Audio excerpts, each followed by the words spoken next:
ಏನ್ ಮಾಡ್ತಾವ ನೋಡಿ, ಅಲ್ಲಿ ಕೆಳಗಡೆ ಯಾರೋ ಕೆಲಸ ಮಾಡ್ತಾ ಇದ್ರೆ ಅವ್ರ ಸ್ಪ್ರೇ ಮಾಡ್ತಾವ ಇಲ್ಲಿ ನೋಡ್ತಾವ್ರೇನು.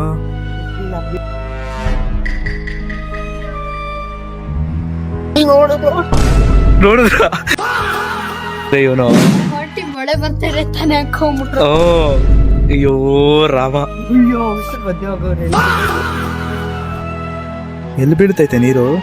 ಅಯ್ಯೋ ಅಣ್ಣ ನೋಡ್ತು.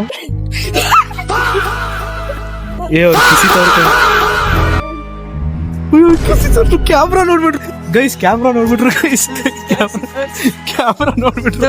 ಆಮೇಲೆ ತೋರಿಸ್ತೀನಿ, ಬ್ಲಾಗ್ ಎಂಡ್ ಮಾಡಿ, ಇವಾಗ ಬ್ಲಾಗ್ ಎಂಡ್ ಆದ್ಮೇಲೆ ತೋರಿಸ್ತೀನಿ. ಕ್ಯಾಮ್ರಾ ಇಟ್ಕೊಂಡಿದ್ನಲ್ಲ ಆ ಆಂಟಿ ನಗ್ತಾವ್ರೆ, ನೋಡ್ ಹಾಕ್ಬಿಟ್ಟು ಕ್ಯಾಮ್ರಾ ನೋಡ್ಬಿಟ್ರ ಆಂಟಿ ಫುಲ್ಲು. ನೋಡು ಅಲ್ಲಿ ನೋಡು ಫೋಟೋ ಹಿಡಿತವ್ರೆ ಅಂತವ್ರ ಆಂಟಿ. ಸೀರಿಯಸ್ ಆಗಿ ಇವಾಗ ಹೇಳ್ತಾ ಇದೀನಿ, ಈ ಜಸ್ಟ್ ಎಂಟರ್ಟೈನ್ಮೆಂಟ್ಗೋಸ್ಕರ ಮಾಡಿದ್ದು. ಸೊ ನಿಮ್ಮನ್ನ ಎಂಟರ್ಟೈನ್ ಮಾಡೋದಕ್ಕೋಸ್ಕರ ಮಾಡಿದ್ದು ಅಷ್ಟೇನೆ. ಬಿಕಾಸ್ ಏನೋ ಒಂದು ಕಾನ್ಸೆಪ್ಟ್ ಜಸ್ಟ್ ಅಂದ್ರೆ ಅವ್ರಿಗೆ ಹಾರ್ಮಗ ತರ ಅಂತೂ ನಾವೇನು ಮಾಡಲ್ಲ ಯಾವತ್ತೂ. ಸುಮ್ನೆ ಒಂದು ಫನ್ ಆಗಿ ಜಸ್ಟ್ ವಾಟರ್ ಅಲ್ವಾ, ವಾಟರ್ ಗನ್ನಲ್ಲಿ ಸ್ವಲ್ಪ ಸ್ಪ್ರೇ ಮಾಡ್ತಾ ಇದೀವಿ ಅಷ್ಟೇನೆ, ಬೇರೇನಿಲ್ಲ. ಸೊ ಬೇಜಾರ್ ಮಾಡ್ಕೋಬೇಡಿ ಗೈಸ್, ಜಸ್ಟ್ ಫಾರ್ ಎಂಟರ್ಟೈನ್ಮೆಂಟ್.